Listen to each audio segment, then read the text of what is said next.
अनेक वेळा पॅरेंट्सचा हा प्रश्न असतो की मॅडम माझ्या बाळाचं ना वजनच वाढत नाहीये. 1 वर्षापर्यंत छान असं गुबगुबीत दिसत होता, पण आता 1 वर्षानंतर थोडा बारीक वाटतं आणि आता वजन देखील वाढत नाहीये. तर डिअर पॅरेंट्स, मानवी शरीराची वाढ ही सुरुवातीच्या 1 वर्षामध्ये सर्वात वेगाने होत असते. यामध्ये बाळाची उंची आणि बाळाचं वजन हे फार वेगाने वाढत असतं. पण 1 वर्षानंतर हा जो ग्रोथ पॅटर्न आहे, म्हणजेच नैसर्गिक वाढीचा वेग आहे, हा थोडाफार मंदावतो. जसे की वयाच्या 5व्या महिन्याला बाळाचे वजन हे जन्माच्या वजनाच्या दुप्पट होते, तर 1 वर्षाला तेच वजन तिप्पट होते आणि पुढचे 2 वर्ष हेच वजन 1.5 ते 2 किलोनेच वाढते.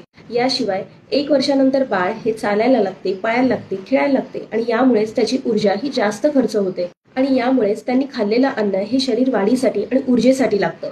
या वयामध्ये भूक देखील कमी लागते, कारण या वयामध्ये मुलं भुकेपेक्षा जास्त इतर गोष्टी एक्सप्लोर करण्यामध्ये जास्त लक्ष देतात. पॉइंट 4 म्हणजे जेनेटिक. काही मुलं ही अनुवंशिकतेमुळे देखील बारीक राहू शकतात, पण ही मुलं वजन कमी असून देखील ऍक्टिव्ह आणि निरोगी असतात. आणि पॉइंट 5, सतत होणारा आजारपण किंवा डायजेस्टिव्ह इश्यूज यामुळे देखील मुलांचं वजन हे कमी राहू शकतं. यामध्ये सर्दी, खोकला, ताप, व्हायरल डायरिया किंवा डिसेंट्री यामुळे देखील मुलांचं वजन 1 किलोने देखील कमी होऊ शकतं. याशिवाय पोटात होणारे जंत आणि ॲनिमिया यामुळे देखील मुलांना कमी भूक लागून त्यांचं वजन हे कमी राहू शकतं. त्यामुळे पॅरेंट्सनी डॉक्टरांना कन्सल्ट कधी करावं?